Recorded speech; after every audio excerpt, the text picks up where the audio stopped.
Gibran anak kecil disuruh bermain di wilayah politik oleh bapaknya. Yang kurang ajar Gibran atau bapaknya.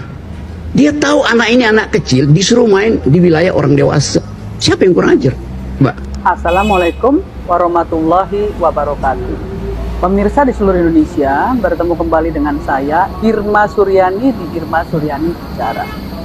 Pemirsa, kali ini saya ingin mengomentari dan men-spill ya apa yang disampaikan oleh saudara Rocky Gerung. Mohon maaf ya, saya ingin menyampaikan seperti ini.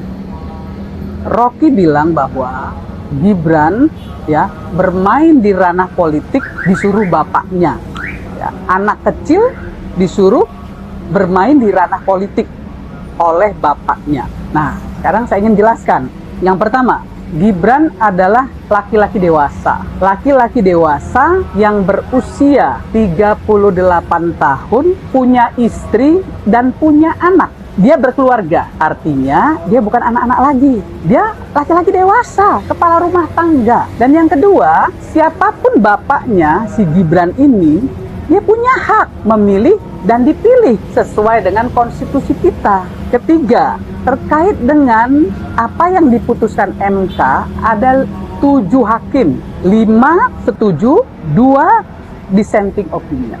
Regulasi menyatakan bahwa sah keputusan MK, ya, final dan mengikat. Keempat, yang meminta Gibran untuk mendampingi Pak Prabowo, selain Pak Prabowo sendiri, juga atas persetujuan dari partai-partai koalisi. Jadi seharusnya kalau mau menggugat, pertama gugat MK, yang kedua gugat partai koalisi, ketiga mungkin gugat Pak Prabowo yang meminta Gibran untuk mendampingi beliau. Apalagi yang mesti diributkan? Saudara Rocky Gerung seolah-olah merasa pintar, seolah-olah merasa bisa menghakimi Gibran dan bilang bahwa Jokowi orang yang memanipulasi publik pura-pura santun.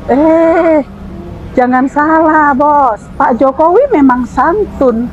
Pak Jokowi nggak pernah loh membalas caci makimu, nggak pernah membalas kalimat-kalimat busukmu yang selalu mengatakan bahwa Presiden bajingan tolol, dungu. Nggak pernah. Artinya apa? Artinya Jokowi santun, punya etika, punya adab, punya akhlak. Lah ente apa? Jadi mohon maaf ya, saya ingin menyampaikan ini kepada pemirsa di seluruh Indonesia agar clear gitu ya, clear melihat persoalan. Nah, kalau Gibran kemudian jadi wakil presiden karena keputusan MK, kenapa tidak salahkan MK-nya? Kenapa tidak gugat MK-nya? Kenapa harus ribut? Kenapa harus mengatakan bahwa ini adalah kerjanya Jokowi? Oh tidak, ini bukan kerjanya Jokowi, ini kerja rakyat Indonesia yang memilih dan memenangkan Prabowo Gibran. Itu yang harus dipahami oleh seluruh masyarakat Indonesia. Jadi jangan dibolak-balik, jangan selalu bermodalkan pertengkaran pikiran, pingkiran yang diterpertengkarkan. Basi udah itu. Ya, hari ini anak muda berhak untuk jadi pemimpin. Anak muda bukan anak kecil. Anak muda adalah tongkat estafet untuk bisa menjadi tokoh-tokoh bangsa ini ke depan. Maka mereka juga harus bisa terjun dan masuk ke dunia politik. Jadi jangan menganggap mahasiswa, anak muda itu adalah anak kecil.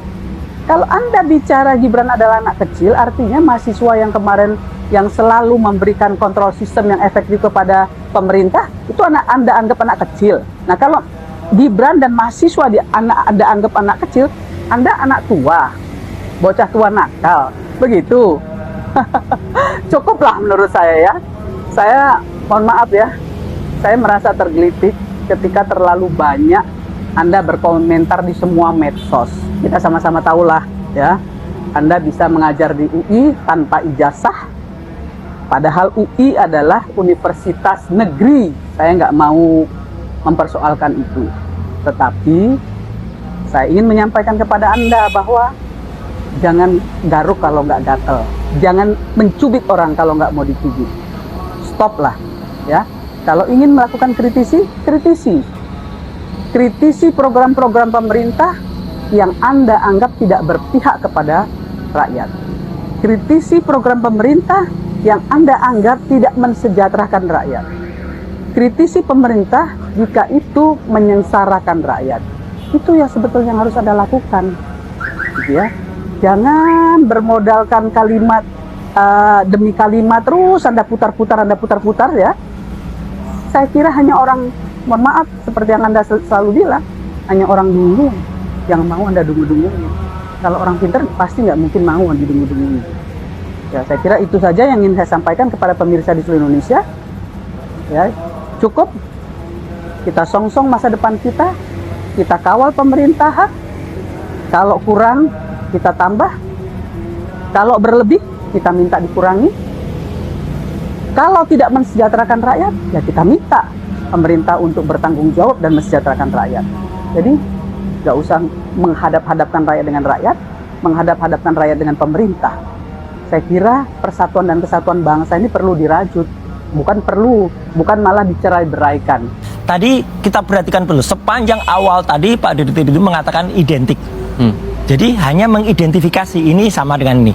Yang diidentifikasi lainnya itu, kalau dalam ilmu pengetahuan, research, ini gold standard atau enggak? Ini udah diuji belum itu asli atau enggak?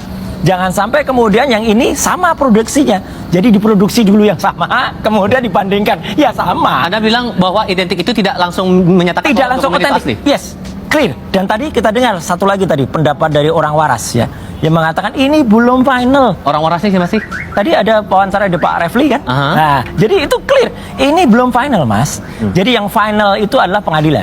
Apalagi kalau final dan binding itu mengatakan ini belum. Ini baru sepotong cercah alat bukti yang kemudian diverifikasi, disampaikan oleh Puslapor Mabes Polri. Jadi ini bagian dari nanti langkah yang nanti harus ada ahli yang dihadirkan untuk menguji itu. Jadi hasil yang ilmiah itu harus berani diuji lagi. Ijazah yang dipakai Bapak Jokowi pada saat beliau mencalonkan sebagai wali kota tahun 2010. 2010. Bicara di 31 Oktober Jangan diduga. dilanjutkan lagi kebohongan Diduga namanya tersebut. ini. Kebohongan akan Dan saya lagi diikuti hanya oleh 5 nama kebohongan waktu itu. berikutnya. Hanya 5 nama karena Pak Itulah. Jokowi juga kenal semua. Itulah ciri Masa khas itu jelas semua kebohongan. 8-8-nya. Ya. Jadi hanya 5 nama dan ini ada dari situ di atas lidik itu jelas kali. Lidik saya pertanggungjawabkan saya nggak mungkin bohong. Itulah Betapa ciri gunanya. khas dari kebohongan. Nah, lalu Kebohongan berjalan mengikuti kebohongan sambil berikutnya. berjalan apa yang Kebohongan terjadi? berikutnya. Dalam proses Kebohongan berikutnya. penyelidikan naik jadi 12. Siapa yang menentukan 12? Kami? Bukan. Kalau Dr. Tiswa bilang kami laporkan 5 nama, kenapa pada saat penyelidikan naik 12 nama? Lokus Bisa tempus dijawab? berubah-ubah. Lokus tempus Nggak mungkin dong, kalau butuh kami nyebut 5 nama ya, kenapa dijadikan muncul 12 nama? Kenapa pas menjadikan jadi 8 nama? Lokus dan Artinya, tempusnya lari-lari. nama-nama ini semua hasil proses penegakan hukum yang Ini dilakukan oleh benar-benar kepolisian. hukum dibuat Karena kembali acak lagi, adit, kita benar-benar. percayakan kepada pihak kepolisian. Buat kami, mohon maaf ya, buat Pak Jokowi, kita nggak melihat orang-orang ini apa kelawan, apa segala macam. Enggak, Pak Jokowi itu bikin EP hanya 2 tujuannya. Satu, agar soal ijazah di clean and clear. Beliau pun sudah cukup jengah. 5 kali beliau digugat, 2 kali di LP loh. Di Bariskim termasuk di Polda Jogja yang masih berjalan sampai saat ini. Ya, karena Jadi beliau sendiri sudah lelah ya, karena ini yang selesai. Nah, ditunggu- kita berharap ini ditunggu dilaporkan masyarakat kenapa itu adalah, nanti dibawa ini ke loh pengadilan ijazah dinyatakan saya. apakah ijazah ini asli atau Ini palsu. loh ijazah Kalau saya. asli Selesai. berarti nama beliau dipulihkan, kalau palsu dia harus bertanggung jawab. Jadi Oke. clear sekali apa nggak ada ada kepentingan lah Pak yang- Jokowi untuk menekan Oke. A B nggak ada. Bang Freddy, bagaimana tanggapan Anda soal kebohongan publik yang dikatakan oleh Dr. Tifa ini? Ya, nggak ada kebohongan publik. Kan tadi udah jelas, Udah Bang jelas. Rifai. Interupsi. Bang Rifai. Bang Freddy, ini ada orang bilang, ini namanya Pak Joko Widodo, saya tidak melaporkan orang, saya melaporkan peristiwa. Ternyata begitu kita lihat laporan polisinya, Masya Allah yang dilaporkan orang ya kita-kita ini. Bagaimana itu tidak dianggap sebagai kebohongan publik? Maka terpaksa para lawyernya bohong lagi. Oke, Karena kita beri ciri kesempatan. khas dari kebohongan adalah kebohongan ditutup dengan kebohongan berikutnya, ditutup dengan kebohongan berikutnya. Kita beri Silakan. kesempatan, Bang Freddy. Ya, yang kebohongan Pak Jokowi dan pihaknya lah, yang kebenaran yang Bohong. Dr. Tifa. Ya, berarti yang- benar kan? Dinyatakan sendiri dan sama. pihaknya kan begitu. Selalu benar. Selalu benar. Pokoknya iya. ijazah ini harus palsu kan begitu. Oh, bukan begitu. Nah, jadi saya cuma mau Bukan katakan begitu ini katanya sudah benar. proses hukum.